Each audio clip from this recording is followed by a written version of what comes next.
Day 30, good old leg day. Pretty simple leg day here, but it was absolutely devastating. I am so tired right now. I could probably lay down in this chair for the next 6 hours and not move and be completely fine. But it was a great leg day, and that's a sign of it. So we start off with the adductor machine, everyone's most suspicious but favorite machine because of how suspicious it is. But regardless of the memes that come with this machine, it is a great machine aside from the fact that it is pretty light for someone who's been lifting for some time. So it is pretty light for me, but I do add on like a 25-pound plate later on. Now, mind you, this is just to warm up like the adductors and stuff. So if I was really trying to like go hard and do a working set, I would need a lot more weight, and it's just not really possible with this machine. I mean, I could do like slow eccentrics and stuff, but at some point you got to stimulate the muscle by going heavy, and that's just not possible with this machine. But anyways, 3 sets here is just kind of to warm up the area.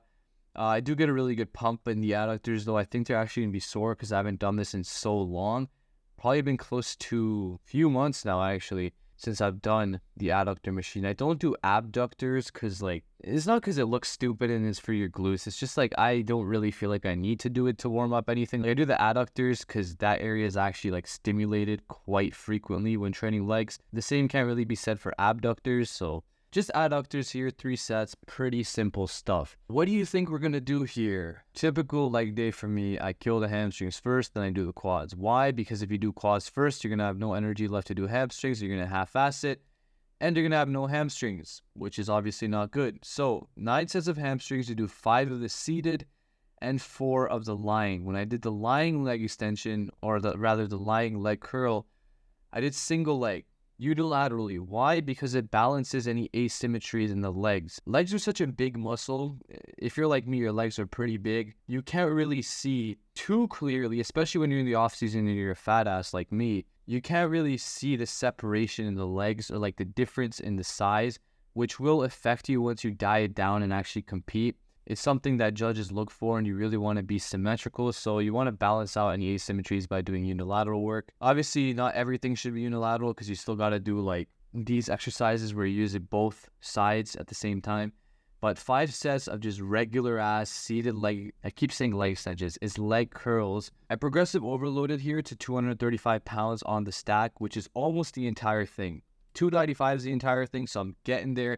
I think there's 4 more pegs and then I'm there.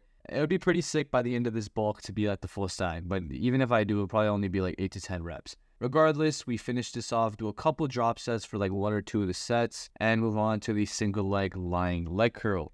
Now, you notice here I'm literally only using like 50, 55 pounds because this is difficult for me, especially unilaterally. The last set we do together and I go to 155, but even that is like super heavy.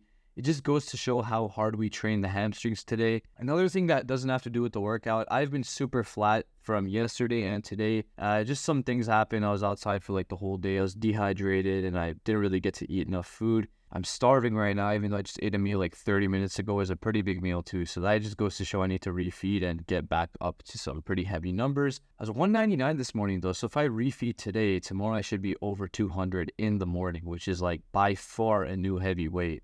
And I feel like I'm getting leaner too. My waist, I'm trying to control a little bit more.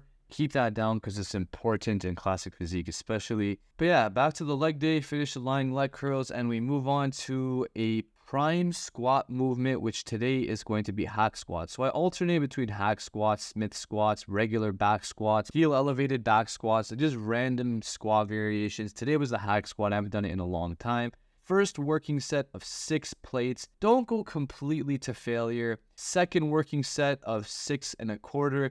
Feels like I went to failure, but I feel like I also had a little bit more in the tank. Now, mind you, when I go this heavy, I do put on knee wraps because I don't want to mess up my knees, and I feel like it helps out a little bit more, helps me lift some more weight. It is cheating in powerlifting competitions, but that's exactly why we don't powerlift, or at least I don't. I'm a bodybuilder, so I can use my knee wraps all I want. I wanted to do 7 plates today, but I was not feeling it, especially after 9 sets of hamstrings, pretty much all to failure, some beyond. So 6 1/4 is all we did. I think I got 8 reps here, which is like decent. Would have liked to get 10, but it is what it is. The next set, the final set, set number 3, this thing literally took like 2.5 minutes. That's how long my legs were under tension, and that's probably why I can barely stand up right now. 6 plates, right? I think I get 7 or 8 reps with 6 plates. Mind you, this is after 2 pretty heavy, pretty hard sets right before it. And then I drop to 5 plates. I think I do 6 or 7 reps with that. And then I drop to 4 plates and do a few reps. He's not going to go any. Oh, he does. I drop to 3 plates. And I burned myself out to the point where I'm not even doing a full squat. Re-rack the weight. Reconsider my life decisions. And remember Tom Platz's voice in my ear telling me that no matter how hard I go, I still had 5 reps left in the tank. Which is pretty crazy because this was like one of the hardest sets I've ever done in my entire life. Which is a good thing. But yeah, if you think you're training hard and at least one of your sets on leg day don't look like this, I would reconsider that statement. Mid-set, I'm taking off my belt because I need to breathe more. I need to get more oxygen, expand my stomach out more. The belt's just not letting me do that. So I take the belt off mid-set. I don't know what I was thinking in that moment, but I guess it kind of helped. And finally, good old leg extensions. We do unilateral here for 4 sets. I do them together for the first one, but it's super unbalanced, so I don't like it. And so I go to doing them separately, so one side at a time, and it feels a lot better. I get a ridiculous squeeze, and it just hurts.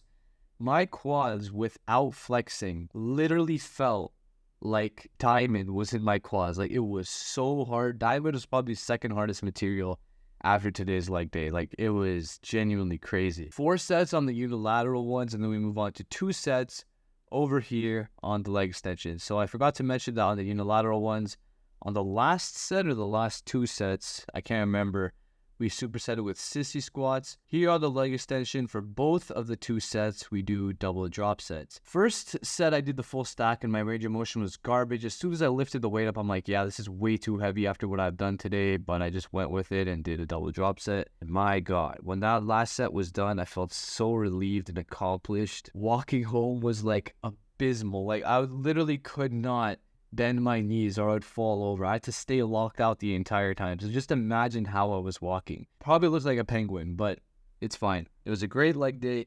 Heavy ass weight, difficult bunch, like just drop set after drop set, superset everywhere. Like everything was just going crazy. I was dying. I think Tom Platz would be pretty proud, or he'd think I'm still, weak. But it was a great leg day. I recommend it to anyone who's up for the task. Hope this video was informative and enjoyable, and I'll see you in the next one.